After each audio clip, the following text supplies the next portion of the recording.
வணக்கம், இது ரித்து health and beauty. இன்றைக்கி நம்ம பார்க்க போகிறது சோத்துக்கத்தாழை ஜெல்லை எப்படி நம்ம அல்சருக்கு பயன்படுத்துறதுன்னா, நான் ஏற்கனவே சோத்துக்கத்தாழை ஜெல்லை எப்படி கழுவி கசப்பு இல்லாமல் யூஸ் பண்ணுறதுன்னு ஒரு வீடியோ போட்டிருந்தேன். அதோட செகண்ட் பார்ட்டு தான் இது.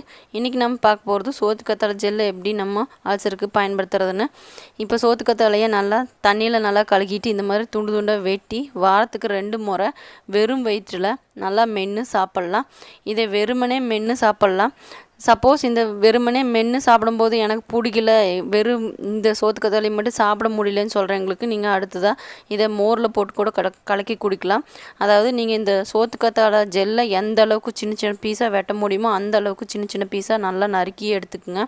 அடுத்ததாக நீங்கள் நைட்டே தயிர் பெற போட்டு வச்சுருந்து காலையில் அதை மோரை அடித்து இந்த மோரில் இந்த ஜெல்லை போட்டு கலக்கி குடிக்கலாம். கண்டிப்பாக நீங்கள் இந்த மோர் புளிச்ச மோரை எடுக்கக்கூடாது.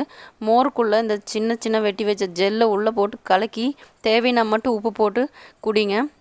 இல்லைன்னா தேவையில்லைன்னா அந்த உப்பை நீங்கள் தவிர்க்கிறது ரொம்ப நல்லது. இப்போ இந்த ஜெல்லை உள்ளே போட்டு காலையில் வெறும் வயிற்றில் இந்த மோரோட சேர்த்து குடிச்சிங்கன்னா கண்டிப்பாக வயிறு எரிச்சல், அல்சர் கண்ட்ரோல் ஆகும். இந்த மாதிரி துண்டு துண்டாக வெட்டி போட்டு மோர்லேயும் என்னால் குடிக்க முடியலன்னா நீங்கள் இந்த மெத்தட் யூஸ் பண்ணலாம். இதில் நீங்கள் சோற்றுக்கத்தாழை ஜெல்லை சின்ன சின்ன பீஸாக வெட்டி அதை மிக்ஸி ஜாரில் மாற்றிட்டு அதை நல்லா ஒரு 2-3 அடி அடித்து கூழாட்ட மாற்றிக்குங்க. இந்த அடித்த கூழை கண்டிப்பாக நீங்கள் புளிப்பே இல்லாத மோரோடு சேர்த்து காலையில் வெறும் வயிற்றில் சாப்பிடணும்.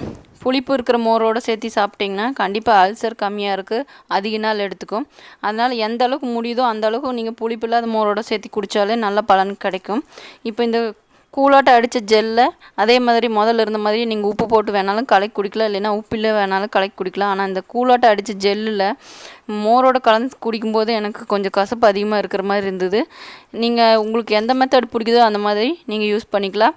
எனக்கு கேட்டிங்கன்னா நான் ஃபஸ்ட்டு மெத்தடு தான் பெஸ்ட்டுன்னு சொல்லுவேன். ஏன்னா நான் தொடர்ந்து வெறும் வயிற்றில் வெறும் சோத்துக்கத்தாழை மட்டும் சாப்பிட்டு வரும்போது எனக்கு அதிகமான பலன் கிடச்சிதுன்னு சொல்லலாம்.